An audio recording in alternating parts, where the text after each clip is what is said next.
Welcome back, I guess. That was fucking weird. You know what the last 12 hours felt like for me? It felt like I had been plucked out of my junior year of high school because my dad had to relocate jobs and it was very short notice. And then all of a sudden I was just plopped into this new school and I didn't know any of the kids there. I didn't know where any of my classes were. So I just kind of kept to myself and I ate my sandwich in the bathroom by myself all alone.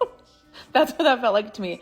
And then I spoke to Curvy Black Witch, who is over in the UK. I spoke to her this morning, and she said that she could see my account, and all my videos were there, but my profile picture wasn't. It was just that cartoon outline thing, and that made me feel so sad for my page.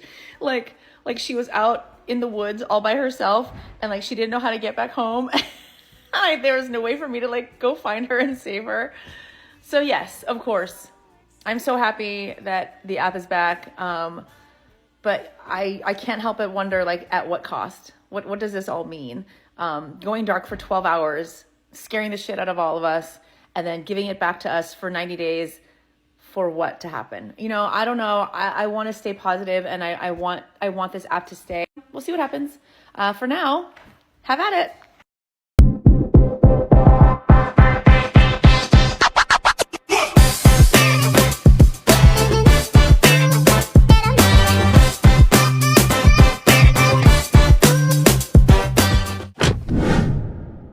Welcome to Nature's Shadow. Today, we're unraveling a whirlwind of events that shook the influencer world: TikTok's temporary ban, the rise of Red Note, and the jaw-dropping confessions trend that left everyone speechless. Let's dive right in. It all started when TikTok was officially banned in the United States, citing concerns over national security. The ban sent shockwaves through the app's millions of users and creators, leaving many scrambling for answers. Social media exploded with reactions. A lot of people were outraged. Here's what people were saying. Well, that's my life. Thank you so much for spending time with me. I hope you enjoyed it, because I know I did.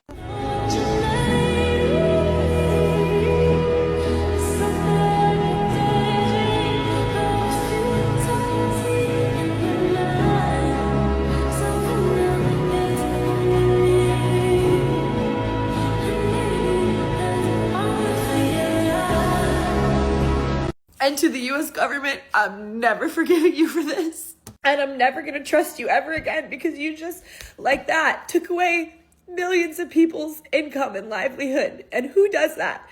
So I'm never trusting you ever again with anything. So I'm starting to give up hope that there's going to be a Hail Mary moment at the end of this that's going to save this app. I feel so dumb coming on the internet and crying about an app. But the fact is that this has been a sense of community for me for years now. And it got me through really, really hard times in my life.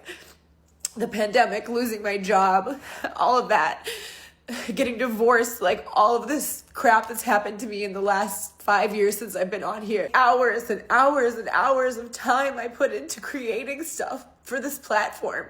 And I'm not the biggest creator on here. I'm not I don't have 3 million followers or 10 million followers, but I do have a platform. It's the biggest platform I have, and I worked really, really hard to make it. On top of that, it's been a source of income for me for going on 3 years now. First, it was just a little bit, but then it got to be more. I'm not rich off of it, but it has significantly helped my income every month. Hi, Halloumi. And it's been consistent enough that I've been able to rely on it. So on top of being just sad that I'm losing my creative outlet and my platform, I'm worried about what I'm gonna do financially. And I know I'll figure it out. I've had to do that a million times in my life. I'm an artist, I've had to figure it out a million times, but it just it sucks that I have to, or that any of us have to. It's so unfair. This is so much more than just an app. This is really truly a sense of community that there is nowhere else on the internet. All day long. These memories will stay with me. It's literally so stupid.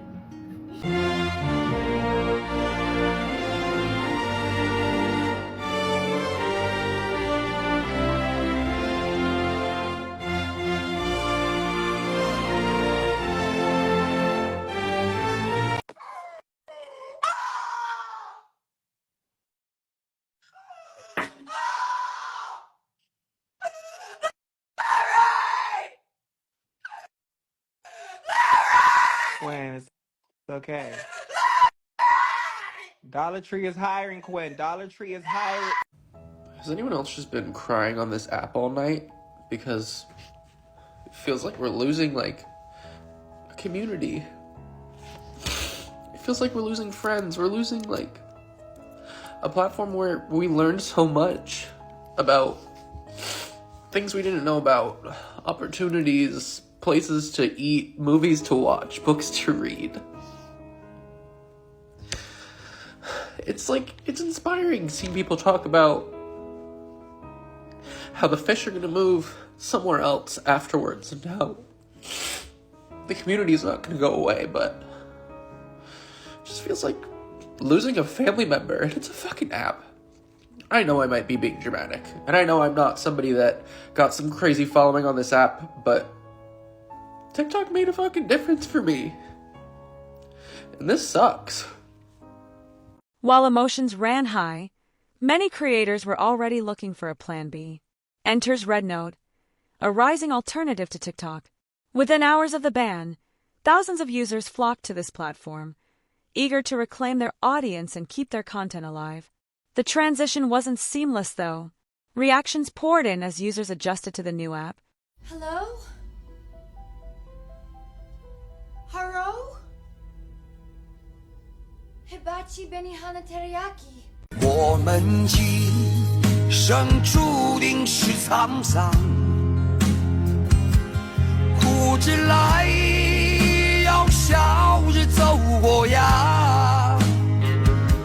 我们今生注定是沧桑，苦之来要笑着走过呀。 This is amazing, and you're gonna have to park aside your feelings about China. Obviously, I agree with the fact that China is a threat, but I also kind of think America and our deep state and the CIA is the bigger threat. The homeland threat seems a little bit bigger, the domestic threat, than the foreign threat at this moment. Okay, so what am I speaking about? So there is, let me just show you this headline on NBC. Chinese TikTok alternative Rednote tops app charts ahead of potential TikTok ban. Okay, so just to be clear, the #1 most downloaded app right now in the App Store is Rednote. Rednote. It's in Mandarin. They can't even read it, and they're all downloading it. Despite the mixed reviews, Rednote quickly became the hotspot for creators, but not without drama. As creators settled into Rednote, something unexpected happened. A trend called influencers' confession took off on TikTok. Influencers started spilling their secrets, admitting to fabricating stories, buying followers, or staging their content for views. Let's hear a few examples of what went viral. Since we're all gonna die, there's one more secret I feel I have to share with you. There's one more secret I feel I have to share with you. I did not care for The Godfather. What? There's one more secret I feel I have to share with you. I did not care for The Godfather. There's one more secret I feel I have to share with you. I did not care for The Godfather. There's one more secret I feel I have to share with you. I did not care for The Godfather. There's one more secret I feel I have to share with you. I did not care for The Godfather. What? One more secret I feel I have to share with you. I did not care for The Godfather. There's one more secret I feel I have to share with you. I did not care for The Godfather. What? There's one more secret I feel I have to share with you. I did not care for The Godfather. There's one more secret I feel I have to share with you. I did not care for The Godfather. There's one more secret I feel I have to share with you. I did not care for The Godfather. There's one more secret I feel I have to share with you. I did not care for The Godfather. What? There's one more secret I feel I have to share with you.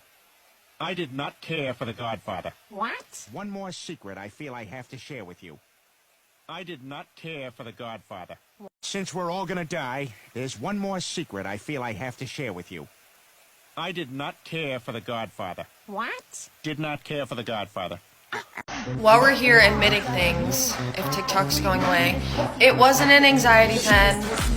I still to this day don't know who came up with that, but I'm sorry.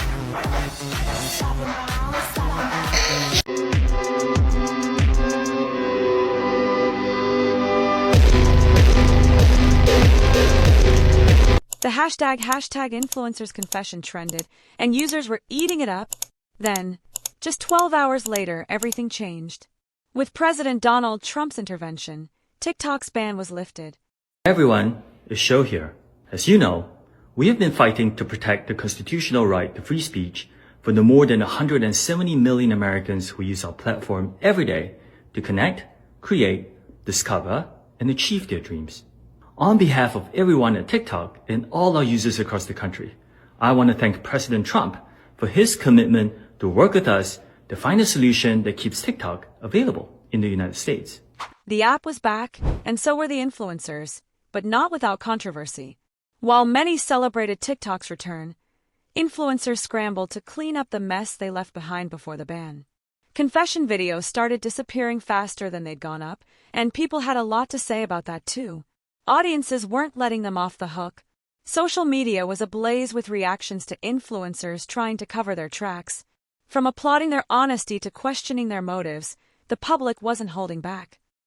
So why are we not surprised that all the influencers came out and said that they don't really do any of the stuff that they say that they do? Because, like, duh, that's their job, is to influence you to do it. I don't need to work out every day. You do it. I don't need to drink this coffee every day. You do it. Like, duh. I mean, like, come on, friend. Think about it. Like, for real. What person does all of that every day? That ain't real. Like, fam. You know good and well that you don't wake up at 5 a.m., 3 a.m., whatever the a.m., every single day to go do your whole gym routine, and then after the gym routine do this whole body care situation, and after doing that you do this whole breakfast routine. Like, come on, y'all, that's their job, and like, obviously they're getting paid to tell you this, so like, come on, duh. Just before the TikTok ban on Sunday, we had like a bunch of influencers who came onto TikTok to do this trend, since we're about to die confession kind of thing. And in the most part, you know, I'm sure it was quite amusing. I saw Risa Tisa's one, and she confessed that there are some stories that she couldn't fit in the 50-part series. And for those of you that are fans of her, or I'm a fan of her definitely, it will be a case of, yeah, now you're going to look forward to reading her book or watching her series. Like, it was just a fun, light-hearted thing. But then some of you influencers, you took it too far. Too far. How are you going to come on here and tell people that you've been influencing that, oh, the coffee that I've been selling to you, I've never taken it myself, I don't even like it. Or this relationship that we portray on here, we've actually not been together for the last 5 years. I mean, come on. Some of you just take a joke too far.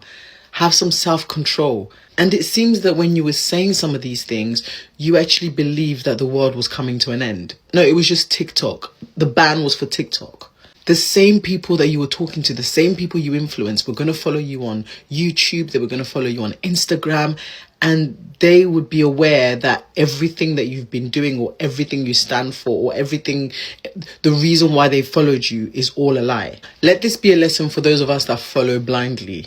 That it's not everything that we see on here that's real. Like, literally, it's not everything that we see on here that's real. Some of you have gotten to the point where you would rather take medical advice from somebody on TikTok than actually ask your own doctor. That's how bad it's gotten. They are liars. There are people on here who lie. They would do anything to make money, and that includes influencing you on things that they don't believe in. I obviously participated in the trend and shared my truth on here, but if this app is really only around for 90 days, I feel like you guys need to know the truth about some of your favorite influencers. People aren't being transparent. Your favorite workout influencers are on Ozempic. You know now that Acquired Style and Danielle Phelan are the same person. Lauren Wolf doesn't make her money as an influencer. She's a Nepo baby. Great-grandfather invented the harmonica. Why do you think she's always linking the exact one she's using? Audrey Peters rents all of her Birkins on Vibrow. Hallie Kate's house in the Hamptons is actually an influencer house, rented and paid for by Poppy. Aloe Gym isn't free for influencers. We all pay $50K a year to go there just to make videos. There's this trend where influencers basically confess to things because obviously TikTok's getting banned. You've seen a lot of the fitness girlies like basically saying that they never followed a workout. They were lying to everyone, basically saying that they never done certain workouts, they never ate certain meals. It was just basically all a lie. And I'm like, do you know how fun it's going to be when everyone is back on this app, which I think it will be in the next couple of days, and everyone's watching the videos like, So you lied. Also hearing BBL allegations. I'm hearing BBL allegations. Like, everything's just coming out of the woodworks. Now, I'm not one to be messy, but for those beauty creators that was making confessions about products that they never used and that they didn't like to use, how y'all gonna come back for that? How? All I have to say is I'm so happy that in the 2 years that I created beauty content, I never lied to the brownies. Never. It's not one time that I promoted a product and then turned around and said, you know what, I hate it. I really hate it. I don't really use it. Now, I may have started to like things more, but I never promoted nothing that I didn't like. I never promoted nothing or tried to get y'all to buy into nothing that I did not like. Okay, we finna see. What? Did not care for The Godfather. How can you even say that, Dad? Didn't like... I beg your pardon? I bloody knew it. I bloody knew these rich people making this ice don't even eat the ice or use the ice. They just make the ice to throw the ice in the bin ice. Oh, have a day off, love. What's the point of all that for? What are you making all the ice for if you're just gonna bin it? Leave it out. A few days ago, I posted a video exposing lies I've told as an influencer before TikTok shut down, and I'm just here to tell you guys that I was joking. I swear I was kidding. One of the main things I said I lied about was helping the homeless, because everyone would always ask why my camera would cut out when it was time to buy the homeless person a hotel room, and I said it's because I never did, but I swear I did, I swear. I also said that I never worked out a single day in my life and that my ass was fake and I have a BBL, but that was also a joke. That was a joke. That's not real. My butt is real. Somehow the TikTok app was working this morning, but when I went to refresh my profile, I lost more than 1 million followers for literally no reason. I'm the most authentic influencer you'll ever meet. Please take my word for it. The video was a joke. I've never lied to any of you guys in my life, I swear. Please, please follow me back. This can't be happening. So, what started as a TikTok ban turned into a chaotic chain of events, new platforms, shocking truths, and a whirlwind of public reaction. What do you think about all this? Should influencers have kept their confessions up? Or does the return of TikTok wipe the slate clean? Let's talk about it in the comments. Thanks for watching Nature's Shadow. Don't forget to like, share, and subscribe for more stories from trends, celebrity gist, and politics. Until next time, stay curious.